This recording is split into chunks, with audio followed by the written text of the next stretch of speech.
Hi everyone, and welcome to video 6 of the Easy Knit Dress class. In this video we're going to cover shoulder seams as well as neck bindings. So let's dive into this lesson right now.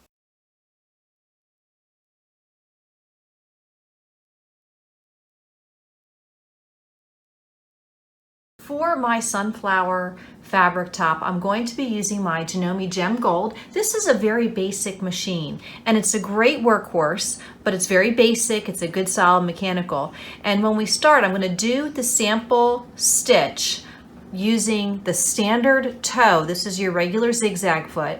And then I'm going to be switching to a walking foot because when you're sewing with knits, it is strongly recommended to have a walking foot for better results.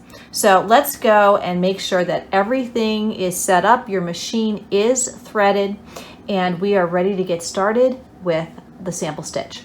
One of the questions I find that a lot of people ask in sewing machine forums is what type of stitch do you use when you're sewing a knit? Now I prefer to use a straight stitch, but there is a very narrow zigzag stitch. It almost looks like a lightning bolt on some machines. This is just a very tight zigzag. I could use this number 10, but honestly, I hate using the lightning bolt stitch because I find that it stretches out seams because it's very, very tight. The stitch length is very short. So unless the area of the garment is getting high stress, like let's say the back armhole or maybe the crotch area in a pair of pants, I always default to the regular sewing machine stitch. I'm going to be using number 2 because it's an average length stitch. And if I felt I needed reinforcement, like maybe the seam would pop, I would do a second line of stitching about 1/8 of an inch away. So I'm going to do my sample stitch and I'm going to make sure that I have my straight stitch that I want to use designated and chosen on my machine.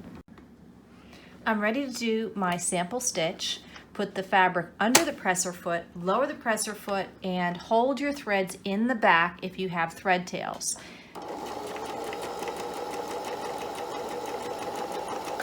Always do a test stitch out, and let's pull that out and examine the stitch.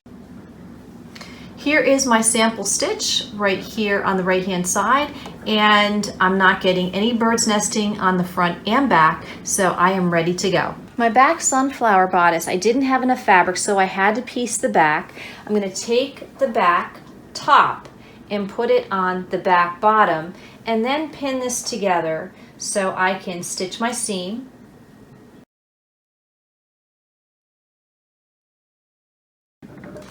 If you wanted to do clips as opposed to pins on the seam allowances, you could do that. It just depends on what your preference is. My preference is pins. So this is going to go over to the sewing machine and I'm going to stitch that first seam. When I create seams on my garments, I tend to create them at a 1/2 inch seam allowance. If you have trouble following the guidelines on your needle plate, what you can do is put blue painter's tape along that guideline to help you move your fabric and feed it under the foot. The fabric is now placed under the presser foot and the edge of the fabric is aligned with the blue painter's tape. Generally, you do not want to stitch over pins if you can avoid it. So I'll take out that first pin. Make sure you gently hold your thread tails in the back if you're working with a simple machine like this and start stitching. Stitch forward about 3 or 4 times and then back stitch 3 or 4 times and then you're good to go on that entire seam.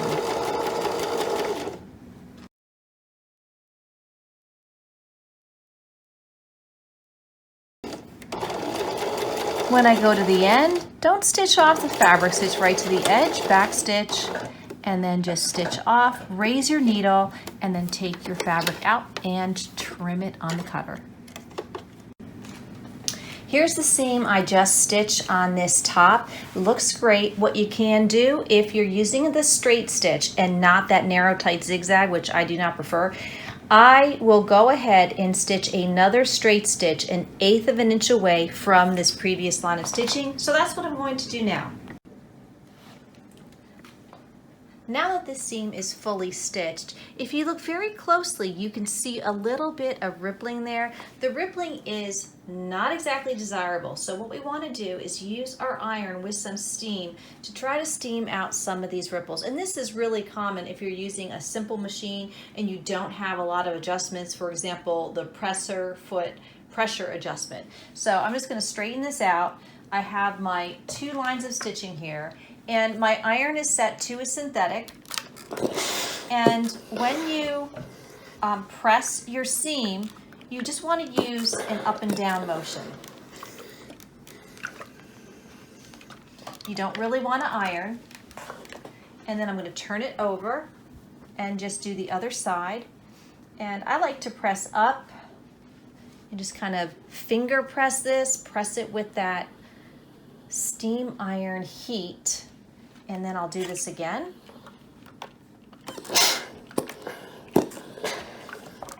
Just a light pressing motion just to set that seam. And then I just like to finger press it.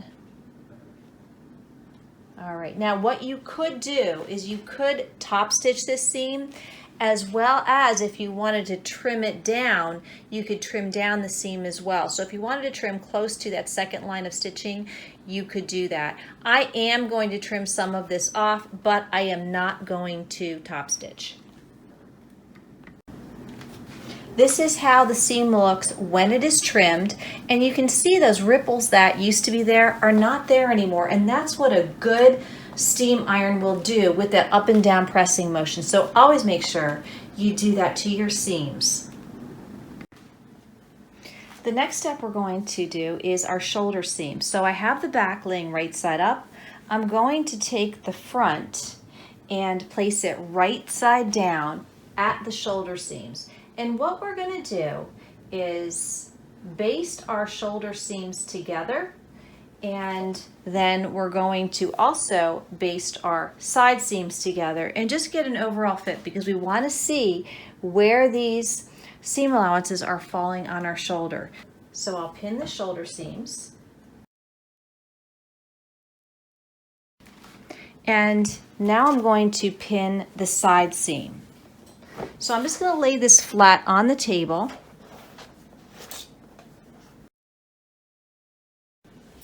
And align the underarm to the hem.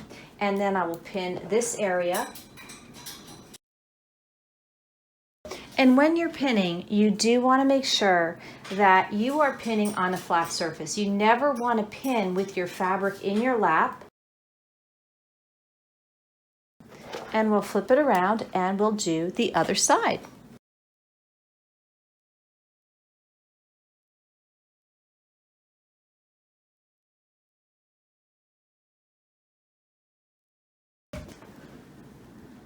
All right, so let's take a look at our garment. So now we have the basic bodice all pinned. And remember, when we were altering our pattern, we allowed for 1-inch seam allowances at the top shoulders and at the side seam. So what we're going to do now is put our machine on a basting stitch just to test the fit.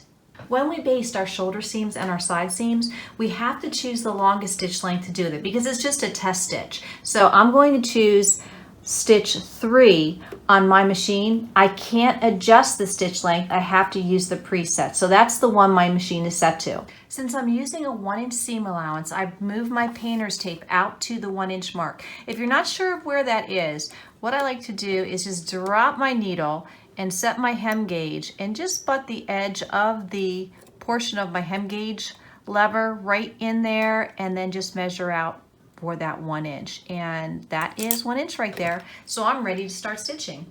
So let's start with the shoulder seams.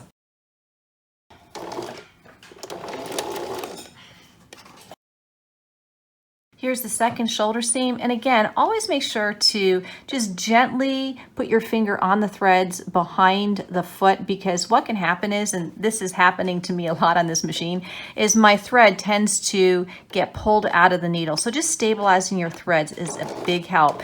And as far as back stitching, just 1 or 2 stitches, because we will be seam ripping this if we need to adjust the shoulder seams. If not, we'll just stitch right on top of it. No need to take it out unless it's absolutely necessary. And now we're going to go to the side seams. We're stitching the side seams now, and one thing I want to talk to you about is directional sewing. So you want to start sewing from the hemline of the shirt up to the underarm seam.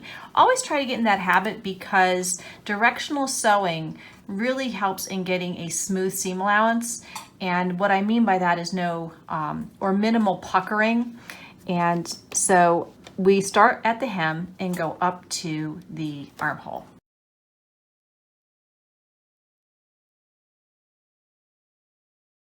Try not to stretch your fabric when you're sewing, nor do you want your fabric to pull and hang off the edge. You kind of want to help it go under that presser foot.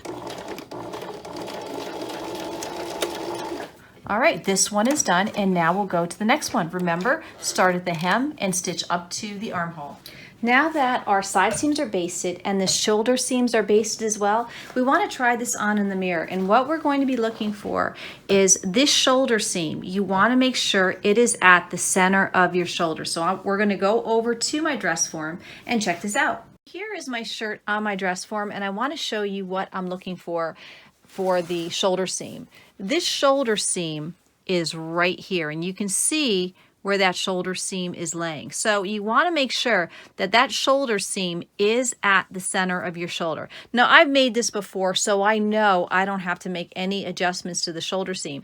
But typically what happens is the shoulder seam tends to fall in the back on many garments, because if you think about it, our shoulders are much more rounded because we are the computer generation. We are always on our cell phones too, so we're hunched over. So what's happening is our backs are needing more length here, and the back is stealing from the front, which will tilt your shoulder seam toward the back. So you want to make sure that you adjust your shoulder seam so it's falling right in the center of that shoulder.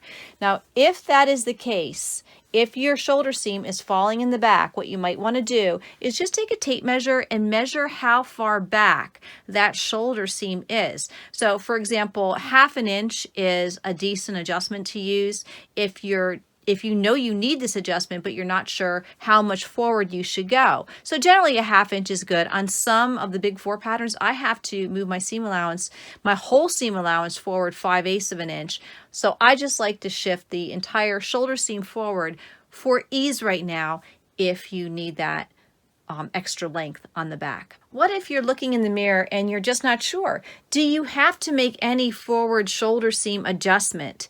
If you think you need it, but you're just not 100% sure, then don't make the adjustment. Let's just go ahead and make the dress or the top. And then when you put the neckband on, because sometimes the neckband can change the placement a little bit, then we'll know, and you'll know to alter the pattern for your next go around for another top or a dress. Here's my top back at the table, and I seam rip the side seam allowances because I want to stitch the sleeve in the flat. I'm not going to seam rip the shoulder seams because, like I said, mine are fine, but I want to show you something really cool. When you go to seam rip, this is part of my Seam Fix seam ripper. This is the top. And this is really cool because a lot of people don't know what this is for. But after you seam rip a seam allowance, you have these stray threads, and this helps pick up those threads and get them out of the seam allowance. And it makes it a lot easier sometimes than picking them out because it just kind of pulls them out and then you can just brush them aside. So make sure you look into a seam fix. Really helpful. If you have to make a forward shoulder adjustment, I'm going to show you how to do that right now. So let's say hypothetically you need to do a 1/2 inch shoulder seam adjustment. So I'm going to set my hem gauge or seam gauge to a 1/2 inch and put it on that shoulder seam and just mark a 1/2 inch up on both sides. So what you're doing is creating a new seam allowance right here. You are adding more length to the back. I'm going to flip this over because then what we have to do is move that shoulder seam forward on the front. So if we brought the back up, what we're going to do is bring the front down. So there again, put my hem gauge on the seam line, the green part, and then just mark this right here. We're going to mark a new seam allowance right here. Okay, so when you go to pin these together, what you want to do is match this red line to this red line. So I would bring this down and then re-stitch my seam on that red line, and that would complete your forward shoulder adjustment. The purpose of this is to simply shift the seam to the proper place on your shoulder. So now I'm ready to take this back to my sewing machine and permanently stitch the shoulder seams. Now I am not using that red line, that was just for illustration purposes. I'm going to be stitching over that gray line. The problem with shoulder seams is they tend to stretch out on knits. So we don't want that to happen. You know, you don't want your shoulder seam right here when your sleeve is in to be falling down your shoulder. We want this area right in here to be very stable. We don't want that to stretch. So right now I'm going to talk to you about different types of stabilization methods for your shoulder seams. I have 5 different things that you could use on my cut and press mat in front of me, and I want to show you some of the different methods right here. This is the easiest and most inexpensive method. This is selvage, and this is selvage that you would find on cotton fabrics. For example, right here I have some cotton fabric here, and if you cut off the selvage, what's nice about the selvage is it doesn't fray. So you could just use this on your shoulder seam. Now you might not want it this wide. This looks to be about 5/8 of an inch wide. So you could take this, measure how much you need, and then just cut it in half, and you would have enough for both shoulder seams. But this doesn't fray, it doesn't stretch, and it's great to use as a very low cost, inexpensive way to stabilize the shoulder seams in your garments. So I think that during 2020, many of us made masks, so we do have cotton fabric, and there's probably some still in our stashes that we can cut off the selvage and use it for stabilization. Over here, these are things that I bought several years ago. I bought a lot of it, and this is twill tape. I bought the white twill tape and the black twill tape to match the garments that I'm making. It's a 1/4 inch wide, and you just stitch right over it. Again, very inexpensive, cheap way to stabilize the shoulder seams in your garments. Another one that I like to use from time to time is fusible stay tape. Now the fusible stay tape, this is kind of thin. It has a sticky fusible on one side, and what I like to do is put this down, you know, cut it to the length that you need, put it down on your shoulder seam, and then just give it a very light press before I stitch it, and then stitch the seam line on the center of that stabilization tape. So you do have to center this on your seam. And then when you're finished stitching the seam, give it a good press to really fuse that so the seam doesn't stretch. So Design Plus is one that I like. There are other brands around, and they're all pretty good. So whichever one you choose should be fine. Now this right here, this is what a lot of people recommend, and this is your stretchy elastic. And I do not like clear elastic. It's just not my favorite to use. It's kind of fiddly, but some people love it, and I encourage you to try this, but I just like using something fusible a little bit better. Now if you do use this, the only way I would even consider using this is if I'm using the serger and I'm doing my shoulder seams, because it can be a lot easier with your serger just to feed this in, and I'll show you how to do that on one of the dresses that I'm making in this Easy Knit Dress class. So I do have my favorites. I usually like to use the fusible stay tape. I generally use these on the crotch line of pants or on jeans, but this is also something that I would strongly consider using if you're trying to be very economical and use up all those scraps. You know, it's a very environmentally friendly thing to do, saving your selvage edges and using them for something useful. So I hope this helps, and I'm going to be using the selvage on my garment right now to stabilize those shoulder seams. On my top, I'm going to have to apply my stay tape, whatever I'm using, to my shoulder seams. And in this example, I'm going to be using the selvage edge, and I took a selvage edge and cut it in half lengthwise so they were thinner pieces. And I like putting the selvage on the back of the garment, because ultimately when the seam is stitched with the stabilization, I like to press my seam allowances to the back of the garment, and it usually hides all, if not most, of that selvage that I'm using.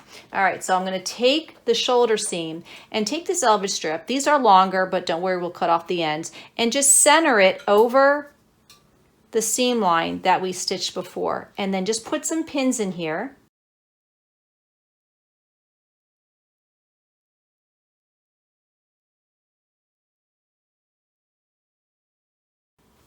Once these are on, I'm ready to flip this over, and I'm going to stitch with this side up and the stabilization down, and that will tell me exactly where I need to stitch on that previous line of stitching. Don't worry about your tails because we will cut them off. So let's go over to my sewing machine right now. Remember, when we're stitching, we're going to be watching the needle sink into that previous line of stitching on the underside. You do have pins down here and they can get hung up on the feed dog, so I'm definitely going to take out that first pin before I start. And even the second one, because everything I'm holding down with my finger. So let's get going here, and we do want to back stitch. And then when I get to where my other pin is, I can feel that that's going to get in the way. And just finish to the end and then back stitch. All right, so we'll take it out and let's see how that looks on the other side. All right, looking pretty good. We centered that stitching right on that selvage, and now I'm going to go and do the other one.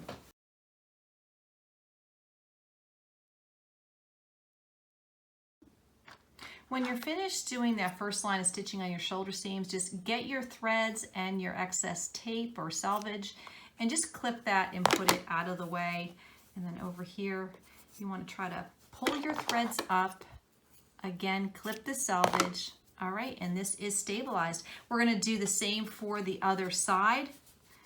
And if you don't trim these little excess threads, it can get kind of messy, and I like to keep things neat and tidy on those edges. Just makes it easier. Clip that off. All right, and I am going to do one more line of stitching on this side, very close to this line of stitching, and I'm just going to eyeball it and back stitch. This just reinforces that seam because I do not like using the lightning bolt stitch in most places.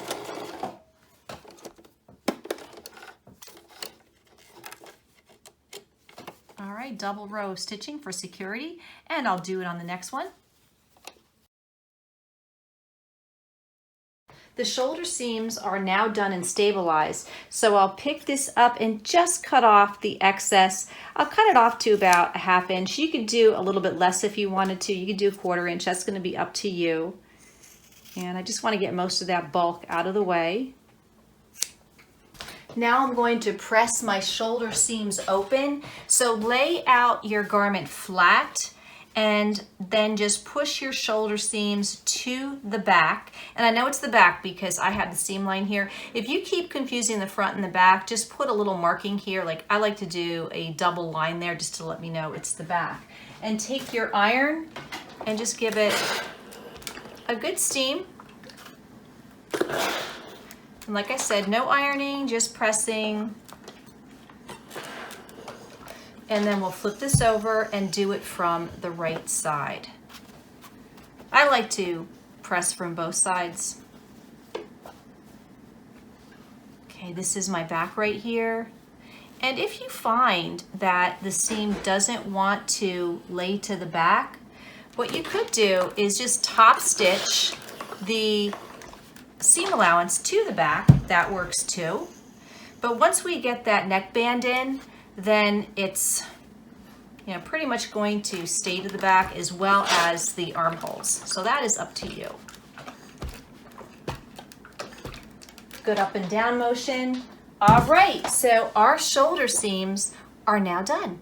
The next step is to cut out the neckband, and because I don't have enough fabric, I'm going to be doing armbands instead of the sleeves. I drew my lines on my fabric with my ruler right here, and if you are a beginner, it might be easiest to do it this way, and I use my washable marker so that now I can take my rotary cutter and cut on those lines, or if you don't have a rotary cutter, you can just take your scissors and carefully cut on those lines.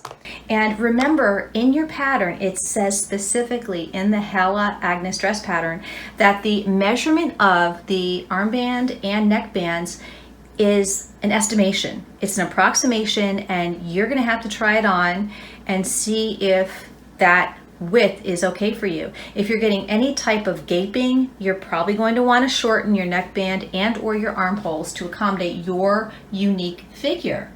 I'm going to show you how I do my neckbands in such a way that it allows for the easy ability to remove it and restitch it to a smaller circumference if necessary. Now that the neckbands are cut out, what I like to do is create a memory crease in them. So to create a memory crease, you're going to fold it wrong sides together and just do this all the way across and just give it a light press. Now remember, you want to have the raw edges together, and a press is just up and down motion. All right. And make sure that you adjust the temperature of your iron for your fabric.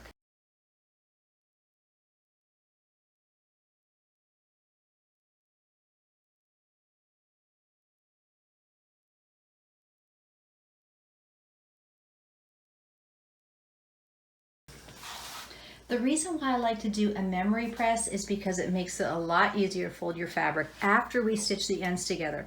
So on each one of these ends, this is the neckband. I am going to open it up, and then match it right sides together. So crease to crease and edge to edge. And I'm going to pin each of my edges, and then we're going to go back to the sewing machine and stitch them together. Let's stitch the seam on our neckbands and armbands. So it doesn't matter which one you take first. This is my armband, and remember that we are stitching at a 1/4 inch seam allowance. There's certain areas on our dress that we are doing 1 inch, and most of the other places we're doing 1/4 inch. Now a 1/4 inch on my machine is just a hair inside the presser foot edge itself. So that's where I'm going to try to keep my fabric. Remember to stabilize your threads in the back so it doesn't slip out of the needle, and we're ready to go. Remember to back stitch. And try not to stitch over pins. Not a good idea.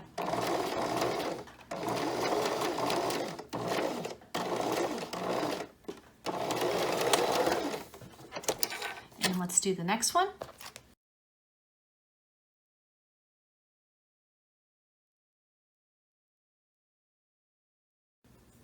So now that all the seams are stitched, I'm going to take these little threads here, cut them off, and then just press this seam allowance open. Take your bands and lay them flat on your breasting board or ironing mat, and just take the point of your iron and just open up that seam allowance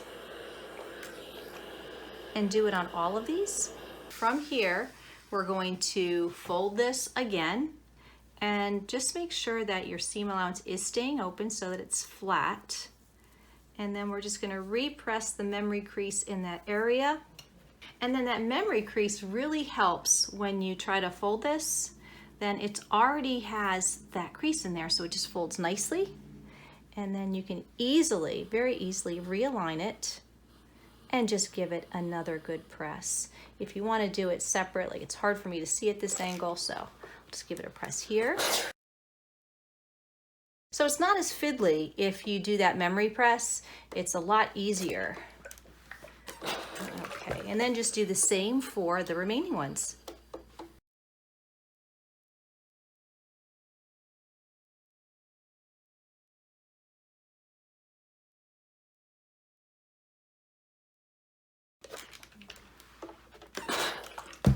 All right, and we are all done. The next thing we're going to do is quarter our bands.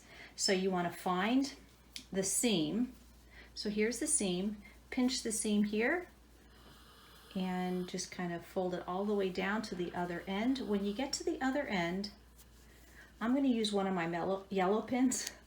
I'm going to use one of my yellow pins and just pin it. So this would be, the seam would be the center back, and this would be the top of the sleeve or the front, just depending on which one you're holding right now. And once we do that, we're going to quarter this. So then I'm going to match the pin up to the seam in the back. Bring it over here, and we're going to put a pin right where that fold is. And then do the same on the other side. Bring it together. pin end seam and just flatten it out, and then find that fold and put a pin over here, and do the same with all 3 bands.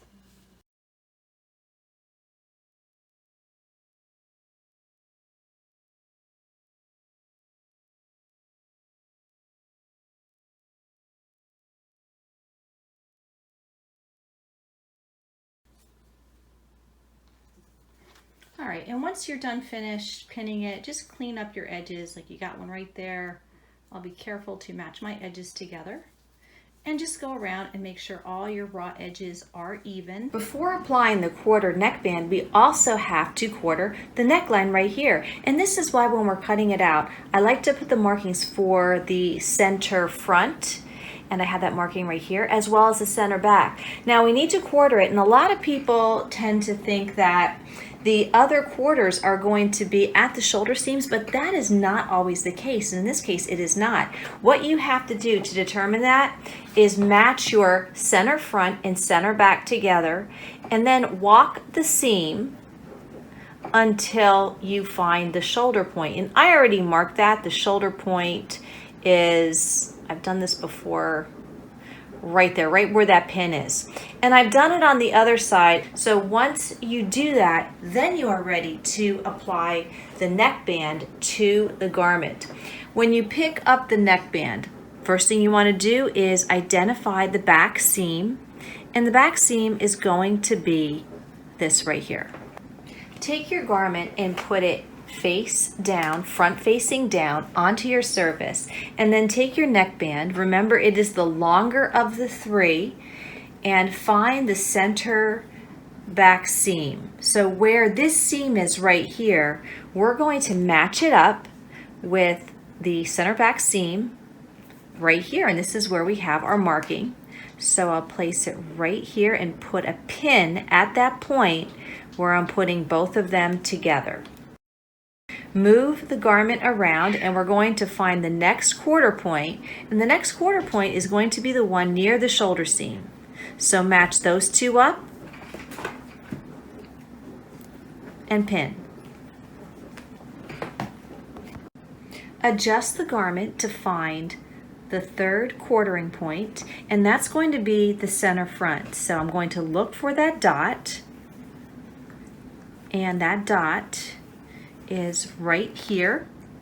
So I'll take that 3rd pin and match it with the center front.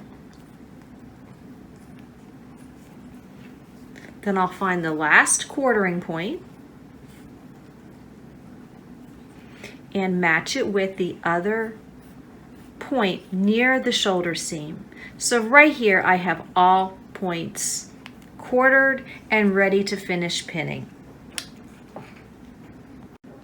When the garment is laid flat, you'll see the quartering points. So then you want to pick it up and choose any quarter point. It doesn't matter if you start from the front or back, but the trick here is you want to keep these 2 layers on the binding together. Now notice that the binding is going to be smaller than the neck opening itself of the garment. So you have to stretch the garment to match the binding. You do not want to overstretch.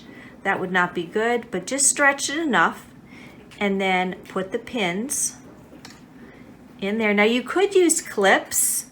I think clips are the latest trend that people are using now. I'm kind of old school on that. Sometimes when you start off with something, you know, we didn't have clips when I started sewing, so I really do prefer the pins. And just go around the neckline.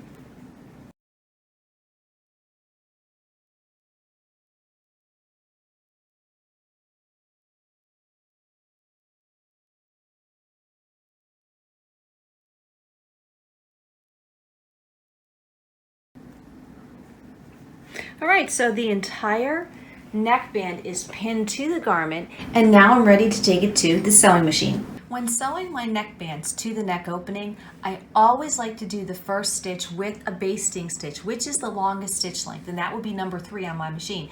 The reason why is if I try on the garment after I do the stitch and I don't like it, let's say maybe my neckband has to be a little smaller, it's gaping, the basting stitch is going to be very easy to seam rip. So never do permanent stitching first unless you are very confident that your neckband is going to be perfect for you. Remember that we are stitching this in a 1/4 inch seam allowance. We did use 1 inch at our side seams and our shoulder seams because we changed that. Now where do you start? I like to start either an inch before or an inch after that center back seam. Don't start on both because sometimes that can cause problems.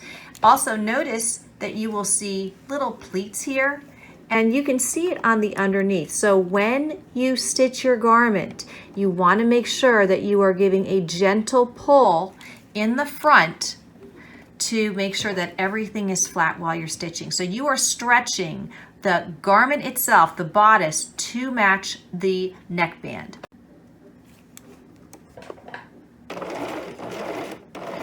Notice I didn't backstitch. And I'll show you how I'm going to finish this off because this is just a basting stitch. And just remove your pins as you get to them. And we're going to go all the way around the neckline. Make sure you check underneath to make sure that there are no puckers.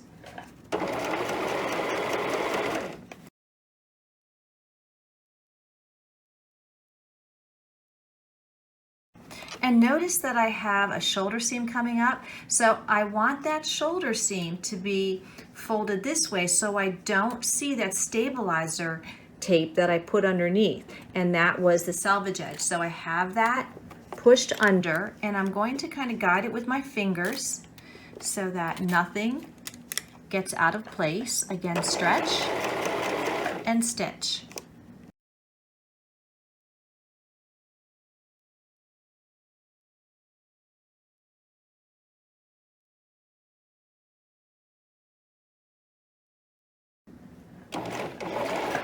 My motto is check, stretch, and stitch because when I check underneath, I can see this was not in position, so I'm going to fold it to the back of the garment, check, and then stretch and stitch.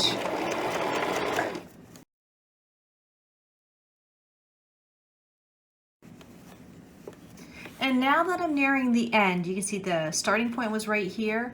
When I'm doing a basting stitch, I just stitch over that starting point. Make sure you're aligning your ending stitch with the beginning of your stitch and just stitch over about 1 inch. And this is just your test stitch. And then here is your finished seam.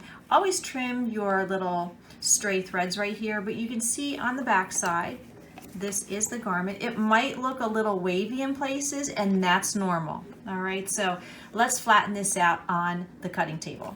So here's our finished neckband after the basting, and it looks pretty good. You may see a couple little ripples here, so we're going to take it to the ironing board and give it a good press.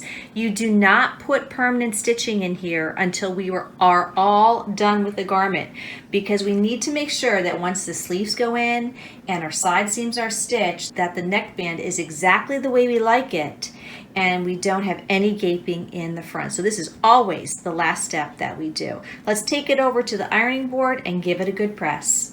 In this last part, we're going to take the iron and just press with a little bit of steam, but make sure you check your iron temp. We just want to press this seam allowance toward the garment.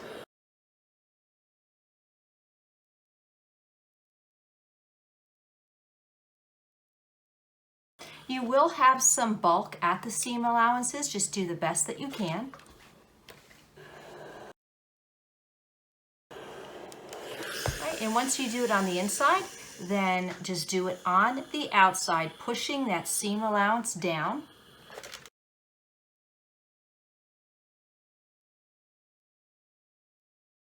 Okay, and then once you're finished, we're going to set this aside and we will wait for the next video.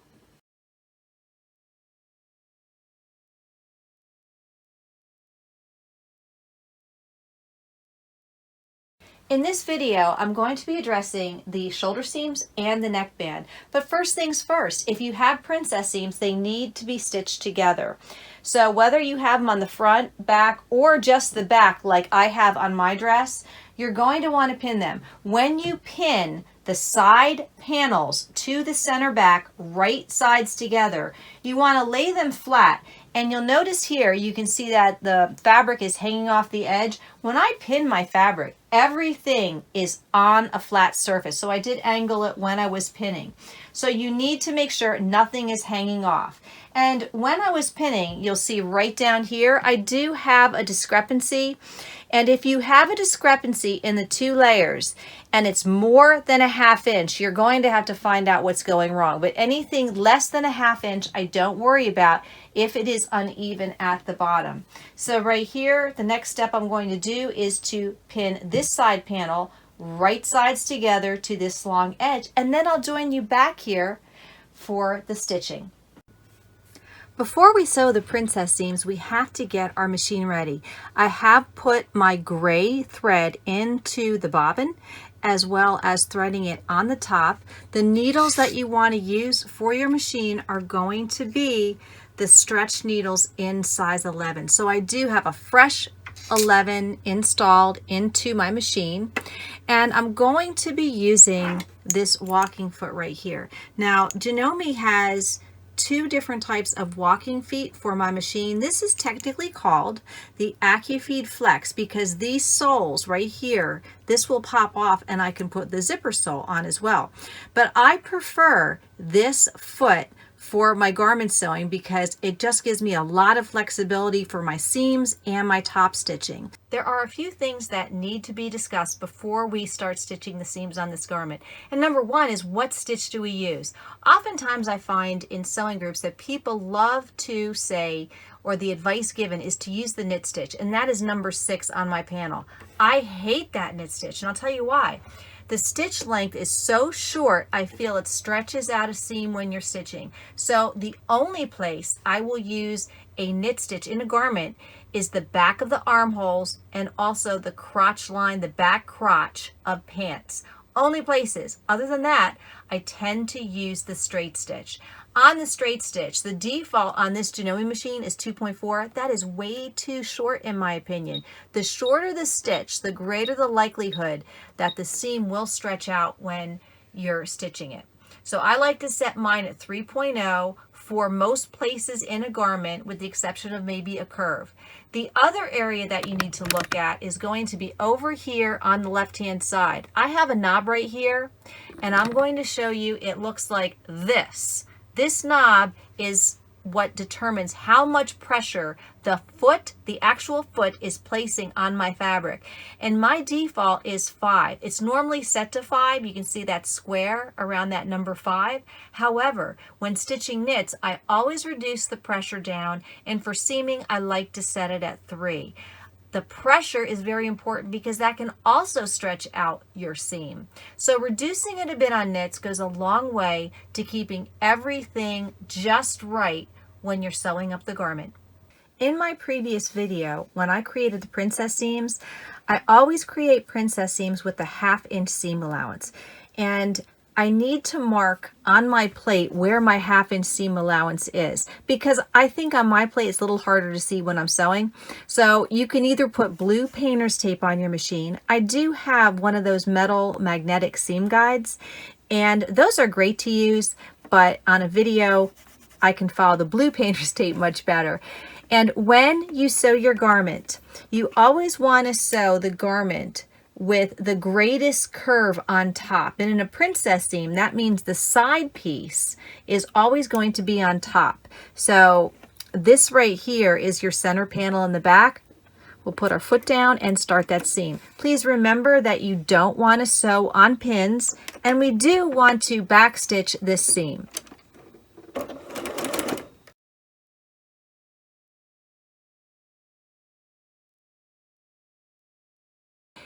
I don't have a straight stitch plate on, so let's see how this does. This is a 9mm machine, and because of the way my feed dog is set up, I like to start stitching in the fabric, not off the fabric and then on. So let's see how this goes.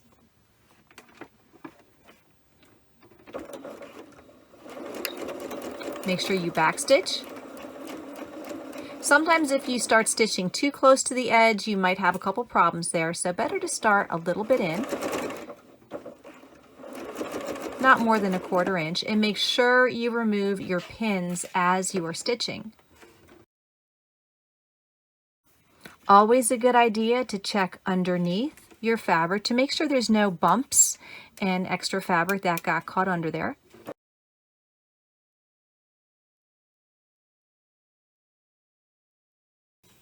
Notice that my fabric is always loose. It is not hanging off down the front of my table or of my sewing machine, because that can stretch the seam. I have the weight of the fabric over on the left-hand side.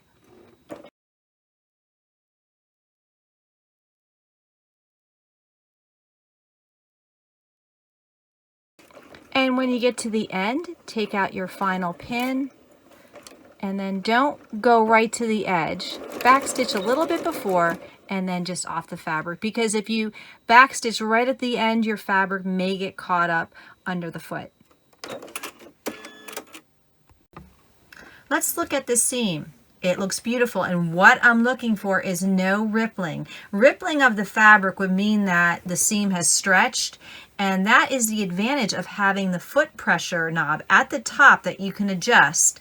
And you just want enough pressure so that the fabric will feed through. It'll feed from front to back, but not enough that it will stretch it out with pressure as it is feeding. So let's go and do the next side. Here's the second princess seam ready to go.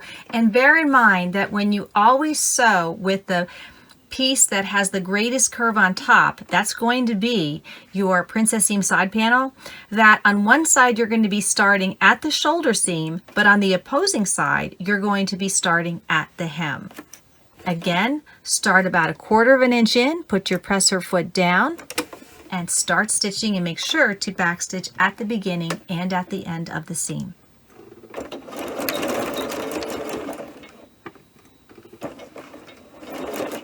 Now that your princess seams are stitched and they look good, you have a decision to make. Do you want to cut down your princess seams to 1/4 inch? You could take your scissors or your rotary cutter and trim that down, or you could leave it at 1/2 inch. And I think on the Hala Agnes dress pattern, because there is ample ease, I don't worry too much about having to take out a seam. But if you do have more curves, you might want to leave your 1/2 inch seam allowances in, at least for the first dress that you make. I find that most people tend to take in more and cut off the excess than they do in letting out on this pattern. The next step is going to be to press this princess seam. I like to press my princess seams from the wrong side first and press the seam itself over to the center panel. Give it a good steam and press on the wrong side, and then we'll do it on the right side. Here on my princess seams, you'll see that I did cut my seam allowance down to 1/4 inch because I've made this dress before, and I know that the only thing I do is take in seams. I don't have to let any out. But a quick primer review for pressing. Pressing is an up and down motion. It's not ironing. Remember, ironing is like this. And also, I am going to press my seams to the center. However, if you're working with a really fiddly knit and you find it's easier to press them open, then you could do that as well. I'm going to leave that up to you. Here's the back of the dress all pressed out. Now we have to work on the shoulder seam. So this is the back garment, and these are the two shoulder pieces right here. The rest of the garment is below it. So what we need to do is stabilize our shoulder seams so they don't stretch out. And I'm going to measure down 1 inch, because sometimes this is a little bit hard to eyeball. So I just need to get a really good idea where that seam line is going to be. And for this dress, I'm going to be using a fusible stay tape. All right, so I just need to get my markings on there. And we had allowed, when we were cutting out the patterns, for those 1 inch seam allowances so that we could tweak it if necessary, depending on where the seam allowance falls in the shoulder. The stay tape I'm using is fusible, so you need to make sure that the fusible side is down. And I like to center that tape right over that red line so you can see through with this tape. And I'll place it over that one. And you want to make sure that you cut this tape shorter than the width of that shoulder, because you don't want that residue, the fusible residue, getting on your mat. Then take a piece of 100% cotton, because we're creating a mini press cloth, and then we'll just fuse that to the shoulder seam. So give it a good press, up and down motion, and then we'll move it over to the other side. Again, just give it a good press. Okay. And then take that off. All right, so these shoulder seams are stabilized. You're now looking at the front of the garment. I have it wrong side down, right side up, and I'm going to flatten out this area here in the shoulders, and then take the back piece and lay it right on top. So right here, I have a shoulder seam here. Put that on top. Match your edges. And then do the same on the other side. And then we'll pin that into place.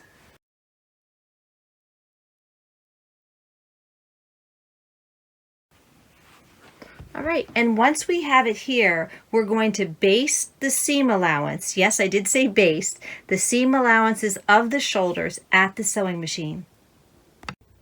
We're ready to stitch the shoulder seams. So choose the basting stitch length. And on mine, I'm going to choose 5.0. And that's the longest stitch length on my machine. Take one shoulder seam. And if you have princess seams, you want to make sure that they are flat in the direction that you want them to be pressed.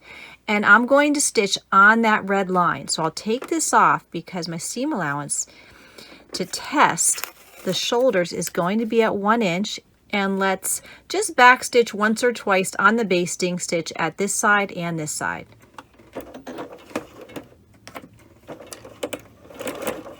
Now notice this is an area where it's starting to not move. It's kind of eating my fabric. My shoulder seam is all set up, but I want to show you a trick that I do to prevent the edges at the beginning, at the end from getting sloppy. I like to start in these very narrow, tight areas in the middle of the seam. And I have my red line right in line with the needle. So I'll start in the middle and then just do the basting to the end. Cut my threads, and then I'll turn it around and do the other side. Now I'm just following the red line that I drew.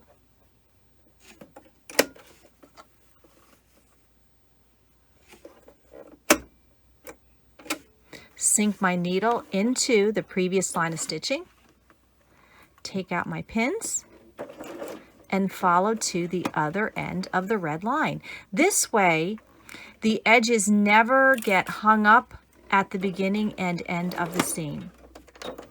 I'm not too concerned about back stitching right now because I'm going to try this on and just make sure that the shoulder seam is exactly where I want it. So now I'm going to do the other one.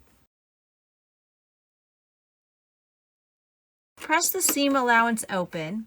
We're going to go to our press board or the ironing board and open up the seam.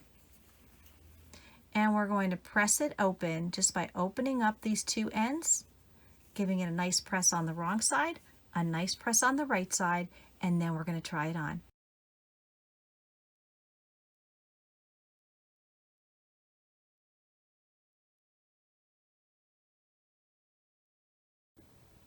Once your seam allowances for your shoulder have been adjusted, you're going to want to make sure you apply whatever stabilizing method you're using to the actual seam.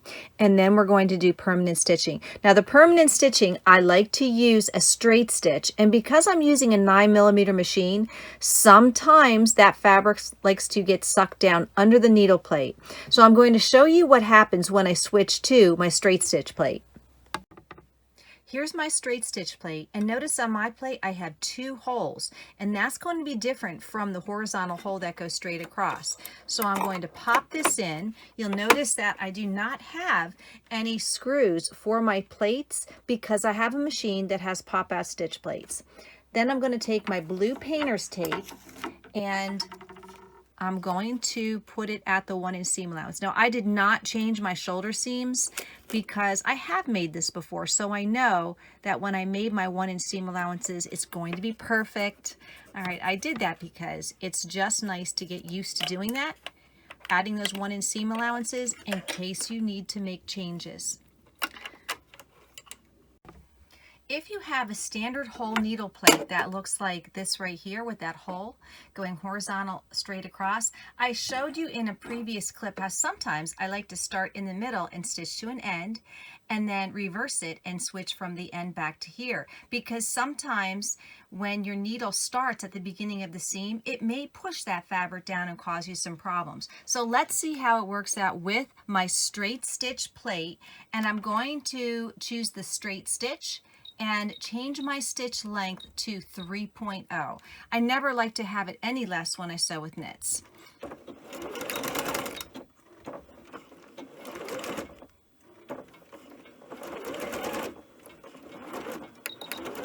So it didn't do too bad. I did have to nudge it a little bit at the beginning, but nothing like the original plate. So I'm going to do the other shoulder seam. Another tip that I can give you that will also help is to use a leader. Now this leader right here, this is a small piece of a paper towel, and everybody has paper towels. So that's why I like using them. So when you use a leader, you're going to put that leader under the foot, and then you're just going to stitch from the leader right onto the fabric. And I try to butt it up so it's right against each other. Put your foot down, and then you're going to want to stitch right over that line.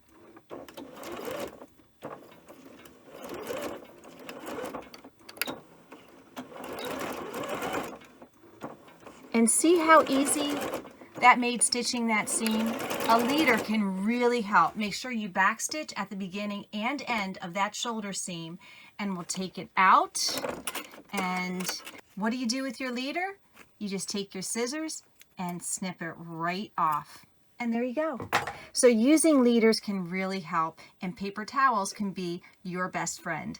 If you feel you would like a little bit more security in that shoulder seam, because knits stretch and sometimes that straight stitch will pop, what you can do is stitch another stitching line about 1/8 of an inch away. So again, I'm going to take another leader, put that under the foot, and I'm going to stitch from my leader onto the shoulder seam 1/8 of an inch into that seam allowance. And I'm just eyeballing it here. Make sure to backstitch at the beginning. And there you go. So that's about 1/8 of an inch away. And then just clip this off and you're good to go. If something like this happens to you where you have a little bit of your paper towel stitched into your seam, don't worry about that. Just clip it close and be very careful, and it will just come out in the wash. An even better option to use is wash away stabilizer. So this is commonly used in embroidery. I'll put this under the foot and lay my fabric on top for my shoulder seam and make sure everything is flat underneath.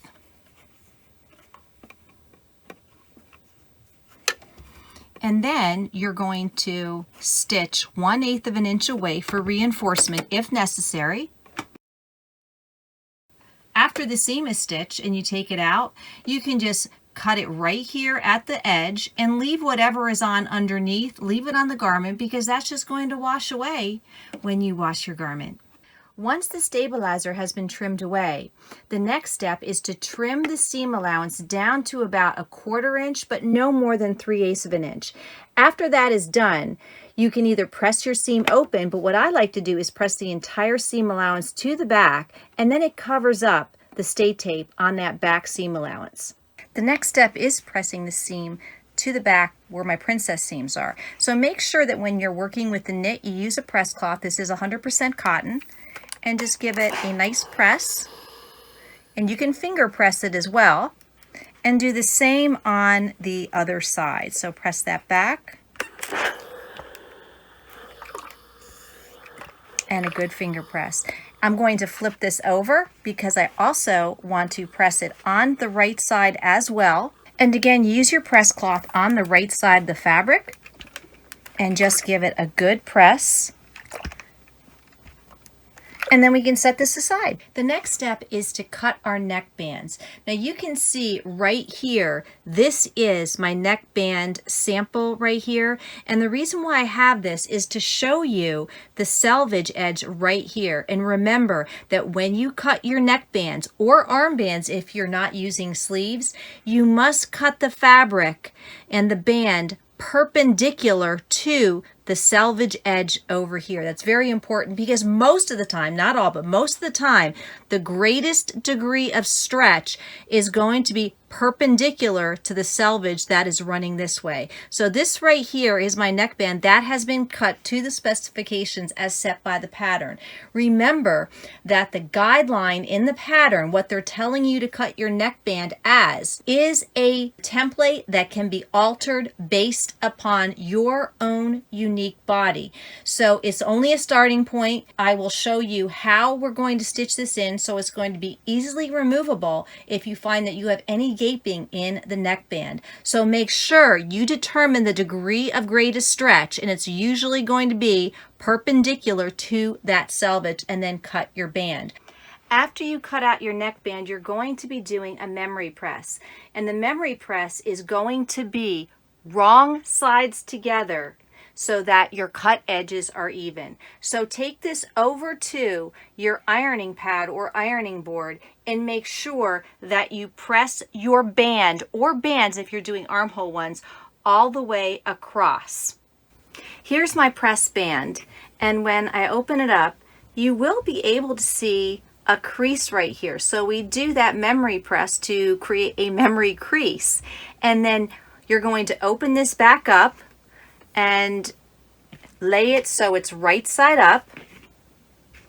So just open this, and then you're going to take your two short ends and bring them right sides together. So here's your other short end, make sure it's not twisted, lay it right on top, and we're going to pin this so these edges are flush, and then we're going to go to the sewing machine to stitch this short edge. The seam for the neck binding is now ready to sew, and remember that the neck binding seam is 1/4 inch on this pattern. The only place we added for our just in case seam allowances and for alterations are at the shoulder seams, being 1 inch, and at the side seams. The rest of the pattern was left the same.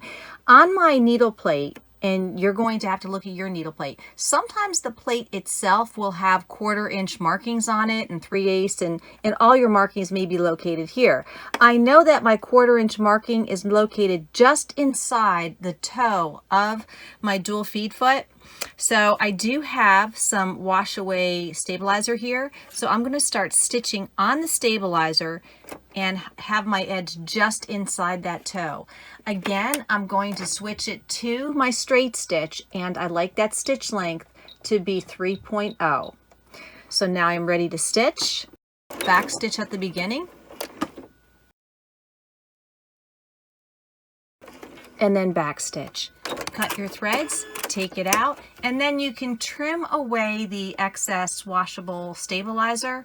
My stabilizer has been trimmed away from the seam allowance, and I finger press the seam allowance open. Now you're going to take your neckband over to your press pad or your ironing board and just give this open seam allowance a good steam press. Here's the steam press, just a little bit. If you want to use a press cloth, go ahead.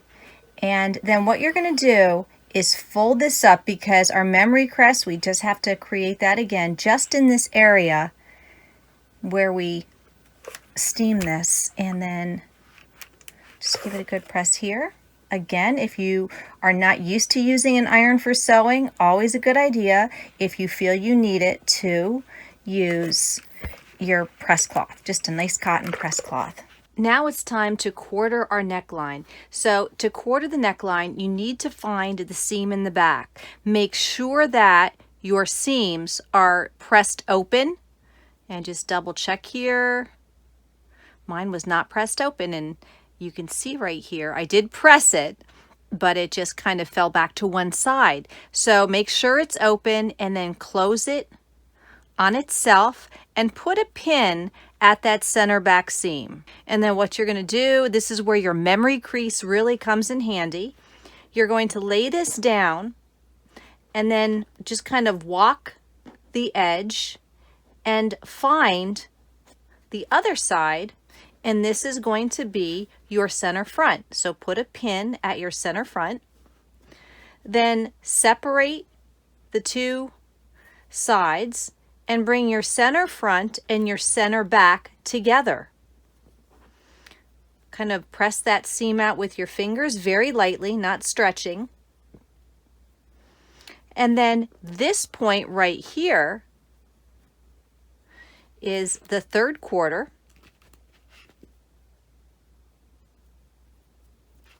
And the other side over here is your 4th quarter. So you have just quartered your neckline. Now it's time to do the quarter points on the neckline of your bodice. So this is why it's always good to mark the center front and the center back, because we can put our pin right at that center front marking, and we can put a pin very easily at the back. No extra work to do. From here, you lay it flat, and this is where we're going to walk our neckline seam, matching it up but not stretching,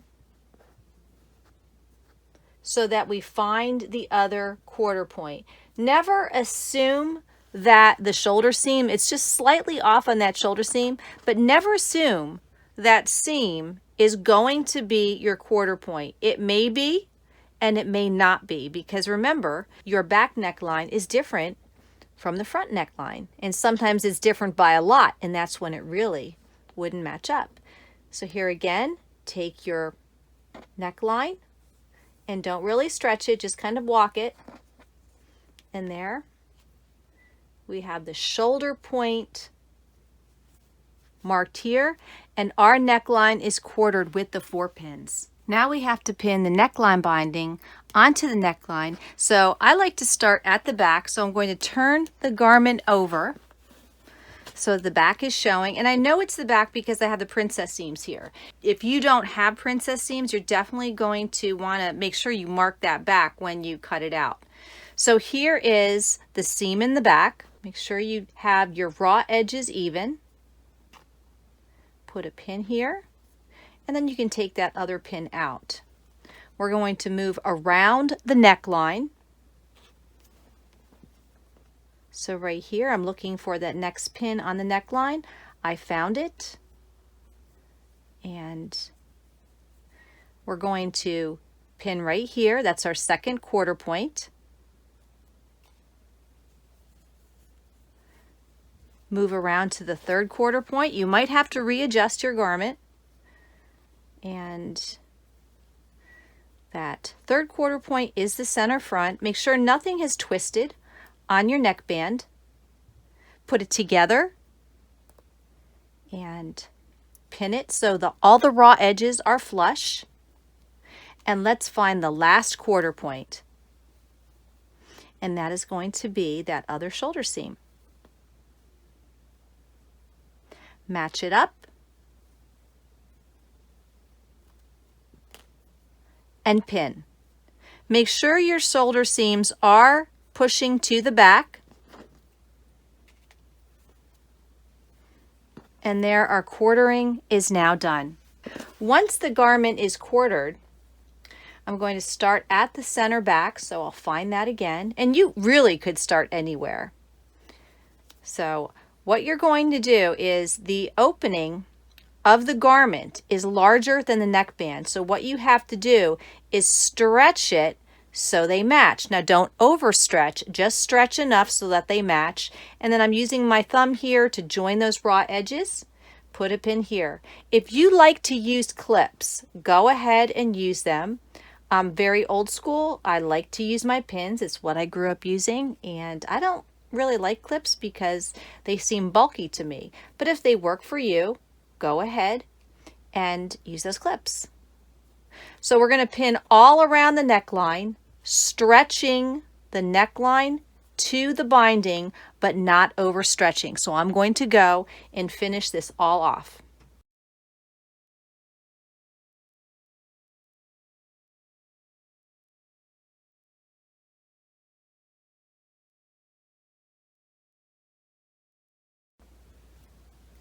The neckline is now completely pinned to the garment, so it's time to go to the sewing machine to do the stitch to attach the binding to the bodice. The question that I frequently get is, what if the binding is too long? What if it's gaping? Don't worry about that. I'm going to tell you how I approach this when we get to the sewing machine. Here's the key to stitching a neck binding to the bodice of a dress successfully, and one in which you can easily alter later. And the trick is, it's not a huge mystery here. You want to use a basting stitch. So make your stitch as long as you can, whether it's 5 or 6, you're going to be good to go. The main reason why I recommend basting stitch is because if you find that you have gaping on this neck binding, you're going to have to remove it. So I always like to at least get the binding on the bodice, because I think that binding, having the shoulders correct and having the binding correct, goes a long way to making sure that the fit elsewhere on the garment is going to be good. It's time to start stitching. So this is where you want to take the front portion that is going to be fed in, take a look underneath, make sure there's no puckers or pleats or tucks, and make sure you're aligning it with that 1/4 inch seam allowance marking. And then I like to start stitching about 1 inch before or 1 inch after that center back seam. You don't want to start stitching on the bulk because that makes it a little tricky. And then when you get to the next pin, take that out. Again, feel underneath to make sure there's no pleats or tucks. You want to pull and stretch that fabric just enough so that this is being stretched, the bodice is being stretched to that neckband. And you don't really want too much of your fabric to be pulling off the front. I have my garment supported over on the left so that not much is laying down in front of my machine. You have just enough where you can manipulate that fabric, but the weight of the garment is not pulling on anything. You want to do the stretching, not the garment itself. When you get to the area of the shoulder seam, I'm making sure that my shoulder seam is going to the back and it's not folding to the front.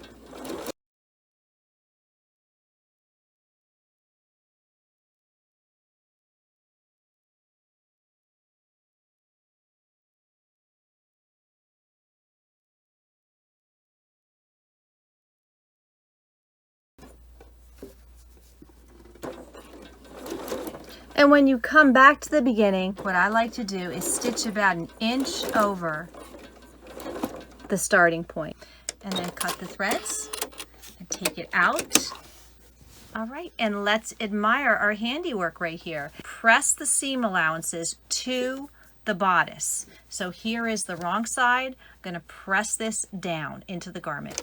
When you're finished pressing, both on the inside and on the outside, you want to lay your garment on a flat surface, and you want to check for any pleats or puckers, which would be extra fabric that accidentally got folded in on the neckline. If you do see an area of a pucker, you want to seam rip that area and then repin it, put it under the foot of your machine and baste it again and stretch it a little bit more so that area does not pucker. But overall, this is looking really good. If you see any areas like right here where you might see some areas that look like it's gathering in too much, don't worry about that until the garment is finished, and then we try it on and evaluate. So this is basted in. This is going to give us a good idea when we do the sleeves and we do the side seams on the fit of the garment. This neckline is the last thing we stitch. It's basted in. Permanent stitching comes at the end. So you have a couple things to do right now, and when you're finished with your neckline, I will see you in video number 7. Hey everyone, thanks for watching video 6 of the Easy Knit Dress class. In video 7, we're going to be covering the sleeves, the side seams, and pockets. So that's all coming up. And don't think that I have forgotten about you serger owners, because I will be doing a quick video from start to finish on how to do the Easy Knit Dress class using a serger, and that is the easiest and fastest method of all. All right, you guys, thanks for watching, and I will see you in the next video.